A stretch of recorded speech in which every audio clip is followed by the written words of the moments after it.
Trump baru sahaja meletakkan para pemimpin dunia dalam keadaan terdesak dengan perlumbaan ketenteraan baharu yang bermula di Eropah melalui Ukraine dan sampai ke pusat NATO. Pada hari Selasa, 12 Mei 2026, tekanan meningkat selepas Spanyol mempertahankan pasukan sendiri dari Kesatuan Eropah. Jerman bergerak ke hadapan bersama Kiev dalam projek drone dan Pakatan Atlantik kini berdepan dengan desakan yang jauh lebih besar untuk perbelanjaan pertahanan. Secara praktikal, ini mendedahkan langkah skakmat oleh Trump. Sekutu-sekutu kaya kini perlu berhenti hanya bercakap, meletakkan wang di atas meja dan membina satu struktur keselamatan baharu untuk menghadapi Rusia, China, Iran dan ancaman lain yang semakin meningkat apabila Barat kelihatan berpecah. Saya akan ceritakan semua itu kepada anda, tetapi sekarang anda pasti mahu melanggan saluran ini untuk terus mendapat maklumat terkini. Maklumat masa nyata dengan kualiti kewartawanan terbaik yang pernah anda lihat. Dengan standard credibility, Milson Alves. Spanyol telah menjadi tumpuan perubahan ini apabila mempertahankan pasukan tentera Kesatuan Eropah sebagai tindak balas terhadap ketidakselamatan strategik benua itu. Menteri Spanyol José Manuel Álvarez menyatakan bahawa Eropah tidak boleh hidup dengan menunggu setiap hari apakah keputusan seterusnya dari Amerika Syarikat. Kenyataan ini menunjukkan ketakutan kerajaan-kerajaan Eropah terhadap senario yang lebih sukar, tetapi juga mengesahkan tuntutan yang telah dibangkitkan Trump sejak bertahun-tahun lalu. Perlindungan benua ini tidak boleh terus bergantung hanya kepada kekuatan Amerika, sedangkan banyak ibu kota Eropah mengelak daripada memikul sepenuhnya tanggungjawab pertahanan mereka sendiri.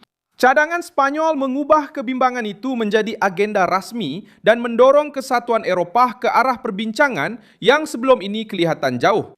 Mempunyai lebih banyak kawalan, lebih banyak industri ketenteraan dan lebih banyak otonomi dalam tindakan.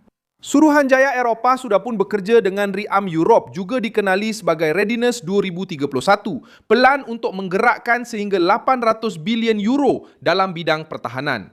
Pakai ini menyasarkan bidang seperti pertahanan udara, peluru berpandu, drone, keselamatan cyber, amunisi, mobiliti ketenteraan dan pengukuhan industri Eropah. Maklumat ini mengubah keseluruhan perbincangan. Ia bukan sekadar retorik tentang kedaulatan. Ia melibatkan wang, kilang, kontrak dan perancangan ketenteraan. NATO juga telah memasuki fasa yang lebih tegas. Matlamat lama, 2% daripada KDNK untuk pertahanan kini dianggap tidak mencukupi. Perang di Ukraine, ancaman Rusia dan tekanan Amerika untuk pembahagian tanggungjawab yang lebih besar. Poland telah mula menyokong agar ahli NATO mencapai 5% menjelang 2030, menunjukkan bahawa negara-negara yang paling hampir dengan sempadan Rusia mahukan tindakan segera, bukan sekadar kata-kata. Donald Trump telah mengubah perdebatan dalam pakatan itu. Dahulu, ramai sekutu menganggap perbelanjaan ketenteraan sebagai janji yang lambat ditunaikan. Kini, isu itu menjadi keutamaan politik yang mendesak. Jerman telah menunjukkan bahagian praktikal perubahan ini di Kiev. Menteri Pertahanan Jerman Boris Pistorius bersama pihak berkuasa Ukraine telah melancarkan satu program yang dipanggil Brave Germany yang memfokuskan kepada pembangunan teknologi pertahanan, senjata dengan kecerdasan buatan, dan keupayaan serangan jarak jauh. Ukraine dan Jerman juga merancang untuk menghasilkan drone dengan pelbagai jarak, termasuk model yang boleh terbang sehingga 1,500 kilometer. Ukraine Baseria menunjukkan bahawa susunan ketenteraan baharu ini tidak hanya lahir daripada mesyuarat diplomatik. Ia lahir daripada perang sebenar, daripada pengalaman Ukraine menentang Rusia dan daripada usaha Jerman untuk memulihkan keupayaan industri dalam medan perang yang dikuasai oleh drone, pertahanan elektronik dan serangan tepat. Pencerobohan Rusia ke atas Ukraine telah menunjukkan bahawa Eropah tidak bersedia untuk perang yang panjang di benua mereka sendiri. Peningkatan ketegangan di Timur Tengah telah menunjukkan bahawa tenaga, laluan maritim dan semakin banyak rantaian bekalan boleh menjadi alat tekanan. Ketegangan di Indo-Pasifik telah menunjukkan bahawa Jepun, Taiwan dan Sekutu Asia juga tidak boleh bergantung kepada janji-janji samar apabila China meningkatkan kehadiran tenteranya. Dalam suasana ini, Trump membuat satu tafsiran yang mudah. Keselamatan tanpa kos sendiri menjadi kelemahan. Eropah mencari industri sendiri. Ukraine menawarkan teknologi yang telah diuji dalam pertempuran. Jerman membiayai projek-projek. Poland menuntut perbelanjaan ketenteraan yang lebih tinggi.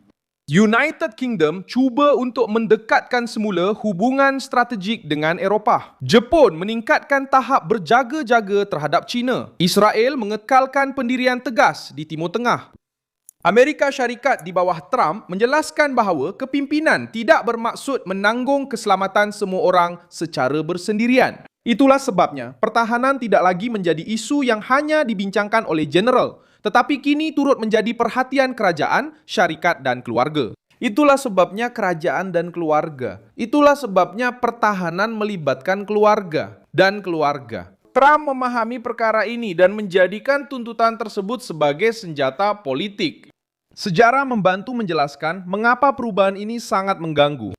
Selepas Perang Dunia Kedua, Amerika Syarikat mengambil peranan utama dalam pembinaan semula dan pertahanan Eropah Barat. NATO ditubuhkan pada tahun 1949 untuk mengekang pengembangan Soviet dan melindungi benua itu daripada tragedi ketenteraan yang baru. Sepanjang Perang Dingin, Washington mengekalkan tentera, pangkalan, senjata nuklear, risikan dan logistik untuk menyokong barisan pertahanan Barat. Model ini membantu mengalahkan kesatuan Soviet, tetapi juga mencipta satu kebiasaan yang berbahaya. Banyak kerajaan Eropah mula menganggap perlindungan Amerika sebagai sesuatu yang semula jadi. Trump telah menggugat keselesaan itu. Dengan menuntut perbelanjaan, pengeluaran dan tanggungjawab, beliau telah menyentuh titik paling sensitif dalam politik Eropah. Bil keselamatan kini kembali ke tangan orang Eropah sendiri. Contoh dari negara lain menunjukkan bahawa perubahan ini tidak terhad kepada Eropah sahaja.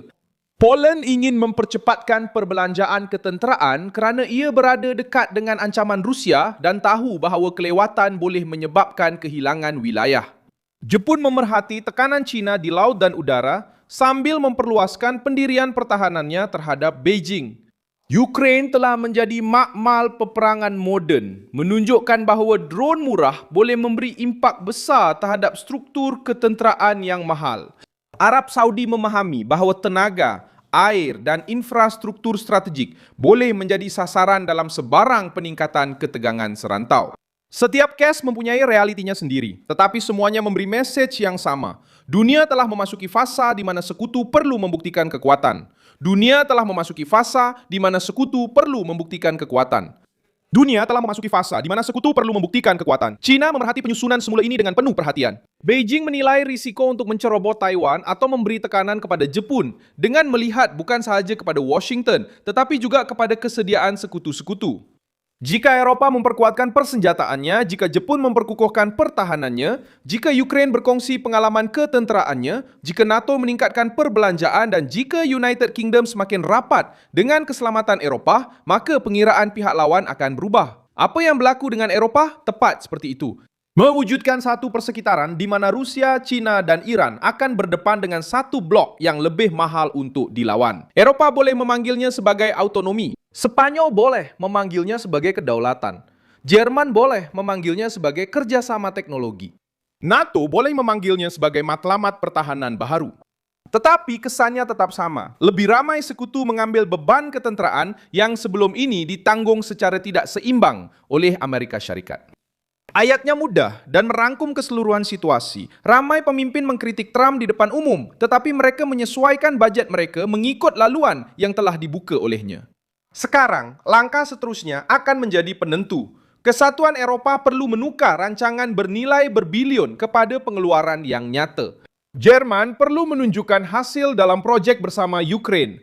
NATO perlu mendesak ahli-ahli yang masih menganggap pertahanan sebagai janji untuk masa depan yang masih jauh.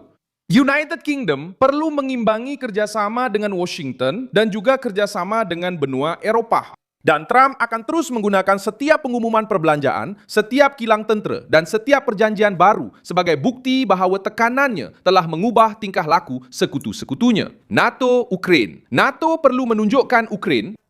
NATO perlu menunjukkan hasil di Ukraine. NATO perlu menunjukkan projek-projek di Ukraine. Kita perlu membantu Ukraine. Selama beberapa dekade, tanggung jawab ini telah diserahkan kepada Amerika Syarikat. Saya Milson Alvis, seorang pakar hubungan antarabangsa. Dan tujuan saya adalah untuk memastikan Anda sentiasa mendapat maklumat yang benar setiap hari.